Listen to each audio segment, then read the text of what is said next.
এখনই এত হতাশ হয়ে পড়েছিস? এই, তোদেরকে তো মানুষ মজনু বলে। অনেক রাত হয়ে গেছে, চুপচাপ শুয়ে পড়।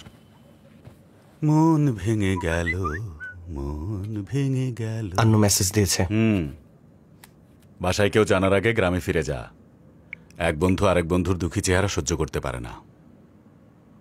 রাত ৩টায় সবাই ঘুমিয়ে পড়লে বাইরে এসো, বাবা যেন টের না পায়। কেন ডেকেছি পরে বলবো। এখনো ৩টা কেন বাজছে না? আমি আর ওয়েট করতে পারছি না। Miss you. এর মানে সকালে যখন প্রপোজ করেছি তখনইও জানতো আপনি সেখানে আছেন, এই কারণেই না বলেছে। আর এখন আমাকে একা একা প্রপোজ করবে? দাঁড়াও, এখনই আসছি।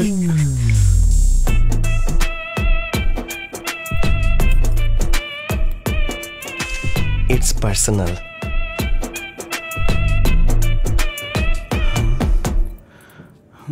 এখন আপনি মুখ ভার করে বসে আছেন কেন? যেভাবে একটু আগে আমি বসেছিলাম। যখন ও নো বললো আমার ফিউজ উড়ে গিয়েছিল, আর যখন ইয়েস বললো আপনারটা উড়ে গেল। দুজনের ভালোবাসা সেম, তাহলে আর হেট কেন? আমি বুঝি না। বাই দ্য ওয়ে, আপনি আবার আসবেন না তো? কেন আসবো না আমি? খুব ভালো।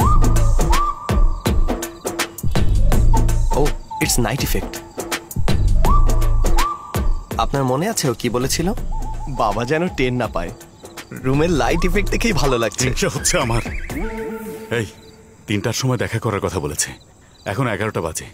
এখনো অনেক সময় আছে, চল না গিয়ে ঘুমাই। যদি উঠতে না পারি? অ্যালার্ম দিয়ে রাখবি। যদি না শুনি? আমি তোর বন্ধু, আমি তোকে উঠিয়ে দেবো। যদি ভেতরে বাবা জেগে ওঠে? আমার উপর ভরসা নেই?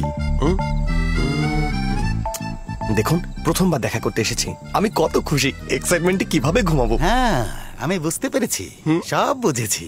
এত রাত পর্যন্ত অপেক্ষা করছে, আন্ন চলে আসবে, এমনটাই আমার বোঝা উচিত, তাই না? এটাই জেনারেশন গ্যাপ। ও নো, সময় এত ধীরে কেন যাচ্ছে? ও রুমে এত জোরে জোরে হাঁটছে কেন?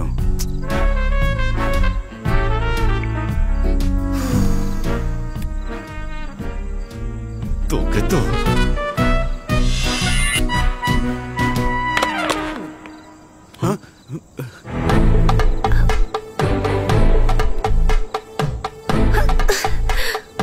কত ভালো লাগে ভালোবাসার মানুষকে এভাবে দেয়াল টপকে আসতে দেখলে। বাবার মনটা তখন কেমন করে যখন দেখে মেয়ের হাতে দেয়াল টপকে বের হচ্ছে। ও আসছে, আপনি লুকান। আরে এখানে না, ওইদিকে যান।